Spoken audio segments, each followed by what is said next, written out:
Social media पर सुर्खियों में रहने वाले नागपुर के फारिस कादरी से मुलाकात करने के लिए क्राइम कंट्रोल न्यूज़ की टीम हैदराबाद से नागपुर पहुंची। आइए बात करते हैं फारिस कादरी से। फारिस, आप एमआईएम के तमाम एमएलएस और लीडर्स को फ़ोन करके बार बार उनके ऑडियो रिकॉर्डिंग्स को सोशल मीडिया पे वायरल कर रहे हैं। ऑडियो वीडियोस को वायरल करके क्या साबित करना चाह रहे हैं आप? सिंपल है, अपनी आवाज़, अपनी बात लीडर तक, पब्लिक तक पहुंचाना, पब्लिक के अंदर अवेयरनेस आना कि पब्लिक उस चीज़ का क्वेश्चनिंग करे अपने लीडरों से और अपनी बात जो है लीडर तक के पहुंचे। सिंपल है साहब। खास एमआईएम के ही करना क्या वजह है? आप ख़ास एमआईएम से जोड़ दिए। मैंने बीजेपी को किया, मैंने टीआरएस को किया, मैंने कांग्रेस को किया, मैंने सभी को किया तकरीबन। जो आप बीजेपी को करें, टीआरएस को करें, कांग्रेस को करें, उनके साथ फ़ोन पे आपका अंदाज़ अलग है और एमआईएम के जितने एमएलएस को करें आप उनके साथ बात करने का अंदाज़ अलग है। आप शायद रिसर्च नहीं करे साहब। आप सुधीर गुप्ता का मंदसौर के एमपी है आप उनका रिकॉर्डिंग सुनिए और उनकी जो मेरी बात करने का जो अंदाज़ था और एमआईएम का जो अंदाज़ था, तो उनसे ज़्यादा टफ मैंने उनसे बात किया। तो उस टाइम पे वो भी चीज़ को शो करके वो भी बताइए, वो चीज़ को दबा दिया जाता, कोई पेज अपलोड करेंगे नहीं उसको। और रिकॉर्डिंग के ज़रिए आप सवाल करें कि अपनी बात में रिकॉर्डिंग ही अभी मेरे नज़र में एक ज़रिया था कि जो अपनी बात रख सकता मैं अपनी। बाकी वीडियो के ज़रिए, इसके ज़रिए वो वीडियो एक तरफ दब जाता, कोई इसका रिस्पॉन्स आता नहीं। उसके लिए मैंने सिंपल उसका एक हल ये निकाला है कि डायरेक्ट लीडर से बात करो। फेस टू फेस तो ये मिलने वाले हैं नहीं साहब, तो सिंपल है फ़ोन के ज़रिए। आप आइए, कभी आकर मुलाकात करिए। बिल्कुल। मैं तो दारुसलाम चैलेंज कर रहा हूँ बैरिस्टर असदुद्दीन अवैसी साहब को, मेरे सवालात के जवाब दीजिए। जब तेलंगाना में, जब आप हैदराबाद से क्राइम कंट्रोल न्यूज़ की टीम नागपुर आए, तो मतलब मेरा वहाँ पर में 1%, 0.1% ऑडियो वायरल हुआ होगा। मेरी आवाज़ तो वहाँ तक के पहुँची होगी, जनता तक के।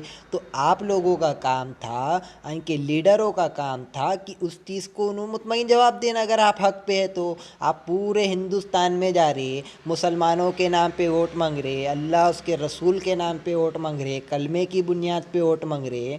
आपने अभी तक के मुसलमानों के हक के लिए किए क्या? आप भी बीजेपी आइडियोलॉजी सेम फॉलो कर रहे, हिंदू मुसलमान को डाइवर्ट कर रहे, पब्लिक को बेवकूफ़ बना रहे। आप वो हिंदू हिंदू करे, आप मुसलमान मुसलमान करे। लोकल मीडिया से नेशनल मीडिया तक के पूरी फुल डिबेट में ओनली सिर्फ हिंदू मुस्लिम, मंदिर मस्जिद पाकिस्तान। वो बीजेपी वालों के पास कोई मुद्दा नहीं रहता, उन्होंने पाकिस्तान चले जाते, कभी मंदिर, कभी मस्जिद, कभी एनआरसी पे लाके पब्लिक का माइंड डाइवर्ट करते हैं, जबकि एनआरसी का कोई नहीं है हिंदुस्तान की वैल्यू उतनी। ये बैरिस्टर साहब को समझाना था कि हिंदुस्तान के अंदर में इन्होंने एनआरसी दाखिल करके जिस हिसाब से गवर्नमेंट अपना प्रपोजल रखी, वो पॉसिबल है ही नहीं, वो कोई एंगल से पॉसिबल नहीं है। सीए के अंदर में गवर्नमेंट बीजेपी बोले, मैं आपके ज़रिए, मेरा मेन टारगेट, मैं आपको इसलिए बोल रहा हूँ ये बात, तो मेरा मेन टारगेट बीजेपी है। और एमआईएम इसलिए बोला क्योंकि वो बी टीम है। अब वो मुसलमानों के नाम पे वोट काट रहे, तो इसके लिए मैंने एमआईएम को पहले टारगेट किया। उन्होंने मुसलमानों के नाम पे दलाली कर रहे बीजेपी की, उन्होंने मुसलमानों के नाम पे अब पूरे हिंदुस्तान में जा रहे हैं, उन मुसलमानों के हक़ के लिए क्या काम करे। उनसे अपना शहर संभाला नहीं जा रहा। ओल्ड सिटी का हाल देखिए, आप न्यू सिटी का हाल देखिए। आप मजलिस पार्टी को किस नज़रिए से देखते हैं? BJP B team.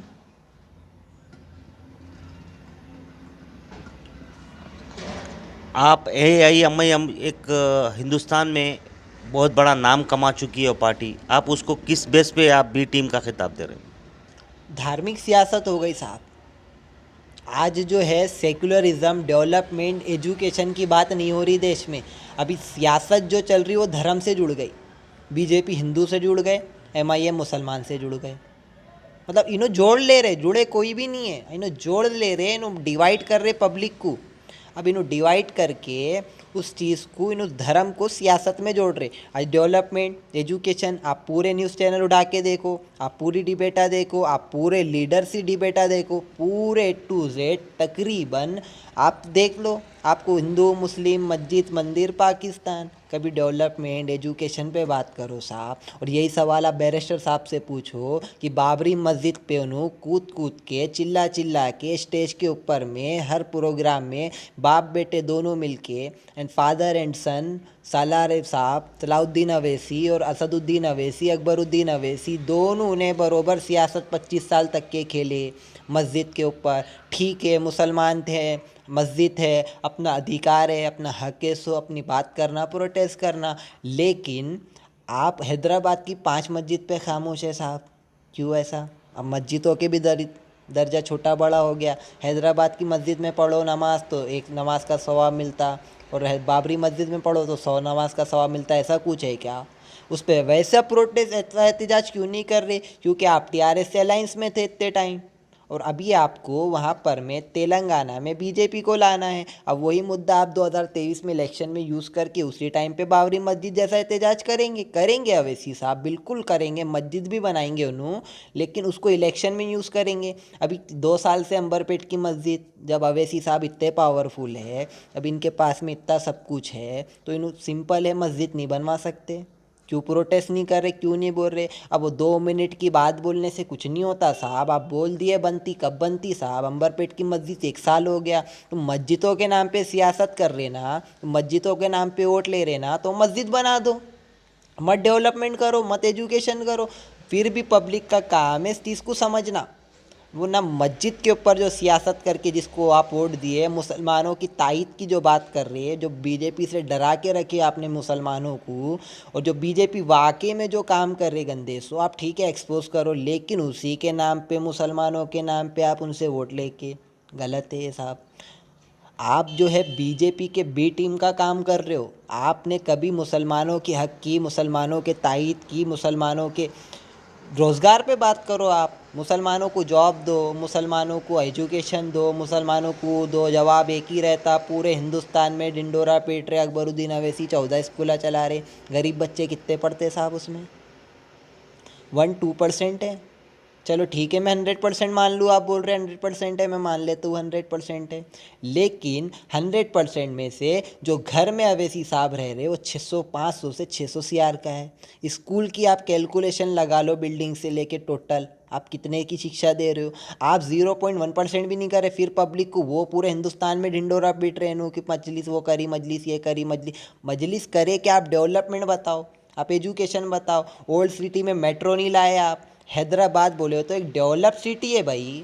हैदराबाद एक आईटी कंपनी है, वहाँ एक कोई कंपनी नहीं है वहाँ पर में, कोई एक बड़ी कंपनी नहीं आई वहाँ पर में, कोई इंडस्ट्रीज नहीं है वहाँ पर में बड़े। आप न्यू सिटी देखो, आसमान छू रहे। ओल्ड सिटी देखो आप, बंडी वाले का बच्चा 25 साल से बंडी वाला 25 साल से बंडी चला रहा, रिक्शे वाला बच्चा रिक्शा चला रहा। और आप मर्सिडीज़ में 2 करोड़ की मर्सिडीज़ा ले रहे, 600 करोड़ के घर में रह रहे। आपके 2004 में आपका टोटल जो है एस्टीमेट टोटल 14 से 15 करोड़ रुपए का था आपके, मतलब लीगल प्रॉपर्टीज़ वगैरह। और आज के टाइम पे आप 2000 करोड़ के ऊपर के सिर्फ 500 करोड़ का तो घर है आपका जो शो है। 3 लाख करोड़ के ऊपर की प्रॉपर्टी है MIM का आज के टाइम पे। आज इन्हों इतने पावरफुल है, छोटे शेर जिनको बोलते हैं आप, जो कौम मिल्लत है, उन्हों आज लंदन में है। हैदराबाद में उस्मान नगर नहीं संभाला जा रहा आपसे। आप बिहार जा रहे, आप बंगाल जा रहे, आप उत्तर प्रदेश जा रहे, ठीक है जाओ। आप गुजरात का ही क्यों नहीं गए साहब? जब मुसलमानों से इतनी हमदर्दी है, जो मुसलमानों के नाम पे तुम सियासत खेले, जो बीजेपी के नाम पे तुम सियासत खेल रहे, मतलब वही बीजेपी की सेम आइडियोलॉजी आप फॉलो कर रहे, वही बीजेपी जो पूरे मुसलमानों को मारे, तो वही बीजेपी जो मुसलमानों के अगेंस्ट जो आप बोल रहे है, भी मुसलमानों के अगेंस्ट बिल्कुल बीजेपी होना नहीं चाहिए, क्योंकि वो एक धार्मिक पार्टी है। वैसी MIM धार्मिक पार्टी है। आप सेकुलरिज्म की बात करते, बीजेपी भी सेकुलरिज्म की बात करते, आपके लीडर सेकुलर है बोलते, वो भी सेकुलर है बोलते, लेकिन आपकी कैंपेनिंग में आपके लीडर के बोल से कभी सेकुलरिज्म झलका नहीं। आपकी कैंपेनिंग देखो, जय श्री राम बीजेपी बोल दो, उनकी हर कैंपेनिंग में होता, बिल्कुल उनका है नारा, उनको लगाना चाहिए, लेकिन ये धर्म को सियासत में नहीं जोड़ना। और हमारे यहाँ पे देख लो आप, कलमे की बुनियाद पे मुसलमानों के नाम पे आप इनको मजलिस को वोट दे रहे। तो ये गेम खेल रही है, अपनी रोटियां सेक रहे। आज से पहले प्रोटेस्ट हिंदुस्तान में बात होती थी, डिबेट होती थी, तो मजलिस के ऊपर में सॉरी सियासत गवर्नमेंट से बात होती थी, एजुकेशन, डेवलपमेंट, किसान के बारे में बात होती थी। वही आज किसान रोड पे है। आप इसके लिए करो।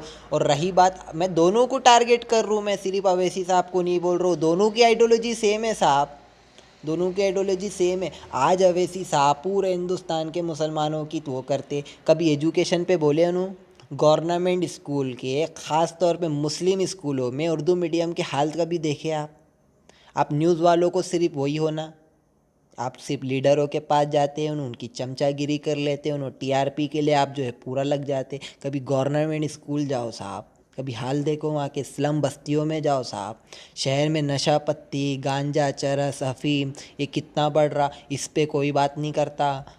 मुसलमानों के अंदर में ये क्या हो रहा, नॉन मुस्लिम में क्या, और आप सेकुलरिज्म बात कर, सबके लिए करो आप। लेकिन एक तरफ एक चीज़ को मुसलमान के नाम पे, अल्लाह रसूल के नाम पे वोट दे दो, आँख बंद कर करके साहब जो है सब तकरीरा करते, भाषण देते। अब धर्म को सियासत से हटा दो, या तो अब धर्म के हिसाब से सियासत कर रहे तो ईमानदारी से करो, जैसा इस्लाम सीखा। आप जो है ओल्ड सिटी के अंदर में, आप मेरे को ये बताओ, वह कार लोन नहीं मिलता इजीली आपको, तो आप क्या आप अपने वो बना के रखे वैल्यू। आप दारुस्सलाम से 10% पे लोन दे रहे हो, फिर आप बोलते नहीं दे रहे। ठीक है नहीं दे रहे, आप ब्याज खा रहे हो वहाँ पे, ये गलत है। सो आप अपनी रोटियां सेक रहे हो वहाँ पर। मैं पब्लिक इस चीज़ को समझना, आपसे घर नहीं संभाला जा रहा, पूरा हिंदुस्तान निकल रहे नो।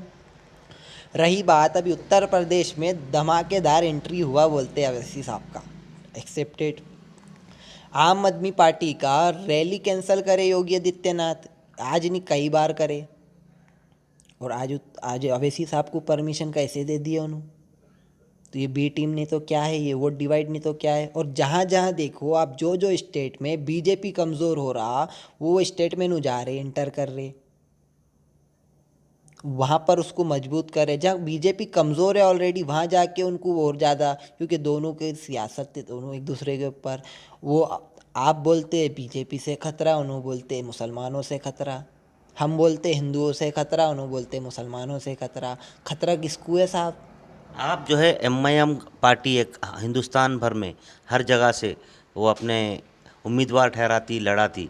आप उस पार्टी, वो उतनी स्ट्रांग पार्टी से आप ललकार रहे, इसका मतलब आपके पीछे कोई पॉलिटिकल पार्टी का सपोर्ट या कोई पॉलिटिशियन का सपोर्ट है?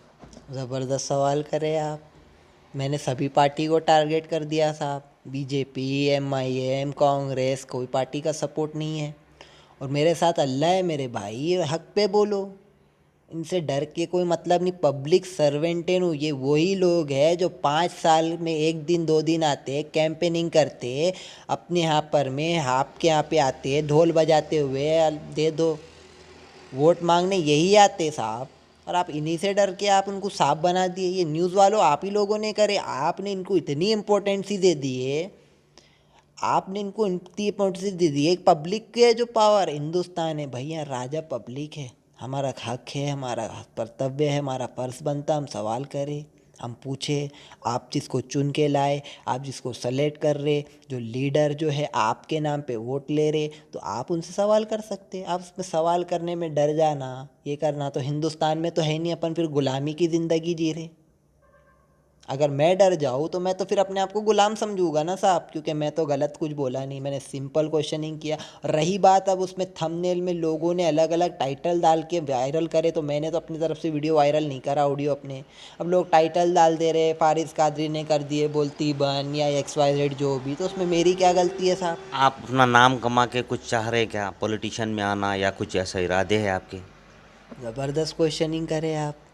नाम कमाने के लिए मैंने सीख लिया, नाम कमाना है तो किससे कमाना, बीजेपी वालों के जैसा कमाना, अकबरुद्दीन अवैसी के जैसा कमाना। कैसा कमाना, फेम होने के लिए सीधा बोल देना राम की, मतलब XYZ बोलना नहीं चाहूँगा 15 मिनट के लिए पुलिस, और ये इसमें रातों रात फेमस होते भाई। आड़ा टेढ़ी स्पीच दे दो फेमस हो जाते। आप कितना एजुकेशन डेवलपमेंट हक की बातें कर लो, आपको 50 साल लग जाते फेमस होने को। हक पे नहीं होता इंसान। अभी जो मेरी रिकॉर्डिंग है ना, ये आप तेलंगाना तक के सीमित है ना, ये नेशनल लेवल तक के लाने की ताकत रखता हूँ मैं, लेकिन तरीका चेंज करना पड़ेगा। अकबरुद्दीन अवैसी की आइडियोलॉजी फॉलो करना पड़ेगा। वही तो पूछ रहा हूँ मैं आपको, आपके पीछे कोई पॉलिटिशियन का या कुछ बड़े लोगों का सपोर्ट है क्या? बिल्कुल भी आपकी उम्र क्या है? मेरी उम्र 19 ईयर। आप इतने 19 ईयर्स के हो कि आप इतने बड़े काम कर रहे हैं, क्या वजह है? कुछ ना कुछ इसके पीछे कुछ ना कुछ बात हो सकती। आपकी सोच गलत है साहब। 19 ईयर बोले तो मेरी एक है, मैं हो गया हूँ, बालिग हूँ मैं, राइट। मैं को सवाल करने का हक है। मैं चाहूँ तो, जिसको बिल्कुल मैं सेक्युलर हूँ, मैं हिंदुस्तान में हूँ, मैं चाहता हूँ तो मैं सवाल कर सकता हूँ। उसमें कोई से किसी पॉलिटिकल पार्टी का क्वेश्चनिंग करने के लिए कोई पॉलिटिकल पार्टी का सपोर्ट बोल रहे हैं आप, ये गलत है साहब। पॉलिटिकल पार्टी का सपोर्ट किस बेसिस पे रहता? क्या करा मैंने? पॉलिटिकल पार्टी का सपोर्ट मैं क्यों लूँ साहब? मैंने क्वेश्चनिंग किया? क्या क्वेश्चनिंग नहीं कर सकते हिंदुस्तान में? क्या अभी भी हम गुलाम बन के रह रहे क्या? वो अंग्रेज़ आ गए, दूसरे अंग्रेज़ आ गए क्या? थोड़ा सोचो भाई, सेंसिबिलिटी रखो। आप इतने बड़े रिपोर्टर हो कि आप ऐसा सवाल कर रहे कोई पॉलिटिकल पार्टी, सही बोल रहे हैं आप, कोई पॉलिटिकल पार्टी, बट उसके पीछे रीज़न होना ना। मैं कोई क्राइम करूँ, इलीगल काम वही करूँ? रीज़न पूछना चाह रहा हूँ मैं, आपकी उम्र के हिसाब से आप इतना बड़ा कदम उठा रहे हैं, आप डायरेक्ट कॉन्टैक्ट कर रहे हैं। यही चीज़ गलत है कि बड़ा कदम है ही नहीं मेरे हिसाब से मेरे भाई। ये पब्लिक सर्वेंट से सवाल किया, सिंपल है। अब इसको बड़ा बना दे रहे आप लोग। आप नागपुर में रहते, सवाल आप हैदराबाद के एमएलएस एमपीस, कुछ ना कुछ बात है। मैं नागपुर में रह के हैदराबाद तो मजलिस नाग पूरे हिंदुस्तान में लड़ रहे, बीजेपी पूरे हिंदुस्तान में लड़ रहे, मैं इंडियन हूँ। आप नागपुर और हैदराबाद तो कोई भाई बांग्लादेश में अमेरिका में तो है नहीं, उन्हें इंडिया में है, बिल्कुल कर सकते हैं। मैं हैदराबाद से ज़्यादा नेशनल लेवल के सवाल कर रहा हूँ इनसे। मैंने नागपुर महाराष्ट्र का सवाल किया, आप यहाँ आए, आपने ग्राउंड लेवल पे कभी काम नहीं करे। मजलिस ने यहाँ वोट काट के यहाँ पे इनडायरेक्ट बीजेपी को जिताया, जबकि आपके बार कमज़ोर हो गए थे उन्होंने। ये वहाँ पर नहीं लड़ रहे जहाँ पे इनको चांसेस हैं, जहाँ पे इन्हों ग्राउंड लेवल पे काम करे। अब इन्हों कोई भी बंदा कैंडिडेट खड़ा कर दे रहे नु, बोलते पहला असद साहब बोलते पहला इलेक्शन हारो, दूसरा हरवाओ, तीसरा जीतो। तो क्या भैया असद साहब की आइडियोलॉजी के हिसाब से हमने 15 साल बीजेपी को झेलना? मतलब पहला ये हारेंगे, दूसरा हरवाएंगे, तीसरा जीतेंगे, मतलब 15, उसके बाद भी गारंटी नहीं है। तो मतलब 15 साल इन्हों खुद बोल रहे अपने मुँह से कि तुम बीजेपी को झेलो, मैं लाता हूँ उनको। एक इंटरव्यू सुना था मैंने असद साहब का। असद साहब बोले कि पहला इलेक्शन हारते, दूसरा हराते, तीसरा जीतते। तो बोला असद साहब थोड़ी आइडियोलॉजी बदलो अपनी। 15 साल मायने रखते, इलेक्शन नहीं है कि 2-2 दिन में होते। आप पढ़े लिखे बैरिस्टर है, आप प्रोटेस्ट कर रहे, सही कर रहे। आपने मुसलमानों की हक की तायीद की बात करते, एक काम बता दो मेरे को, आप मुसलमानों के लिए करे क्या? आप इतने पावर है, आप इतना सब कुछ है, आप मुसलमानों के लिए क्या करें? कितनों को जॉब दिया? आप डाटा दो, आप डेटा दो उसका पूरा। आप कितनों को जॉब दिए? आप क्या डेवलपमेंट करें? ओल्ड सिटी का हाल ऐसा क्यों है? 25 साल 40 साल से आप लोग वहाँ पर में हुकूमत कर रहे हैं अपनी। 40 साल के आपसे वहाँ पे एमएलए हैं आपके वहाँ पे। आप 40 साल में क्या डेवलपमेंट करें? वही टीआरएस गवर्नमेंट 25 साल में, 25 ईयर में वहाँ पे न्यू सिटी का हाल देख लो आप इस चीज़ पे क्वेश्चनिंग करो। डेवलपमेंट, एजुकेशन कैसा ये हमको डिवाइड कर रहे, और हम लोग जनता इसमें चीज़ में उलझ जा रहे। मंदिर मंदिर, मस्जिद मस्जिद, ये क्या है साहब? मंदिर मस्जिद ठीक है, आस्था है हमारी, हम इंडियन हैं, पहले हमारे लिए धर्म है, पहले हमारे लिए मज़हब है, बाद में हमारे लिए सब कुछ है। ये लोगों की 99% थिंकिंग है, ओके एक्सेप्ट। लेकिन इसके अलावा भी और कुछ भी है ना साहब। अब मस्जिदा टूट गए, जब आप सवाल नहीं करते इनसे। जब मस्जिदा टूट जाते, जब ये लोग बनवाते, जब प्रोटेस्ट करते, जब आप इनको वो करते साहब, गलत। शुक्रिया हमारे फारिस खादरी, आप हमें वक्त दिए, बहुत बहुत शुक्रिया। मोहम्मद आमिर के साथ मैं Mohammad Atiq, crime control news Hyderabad.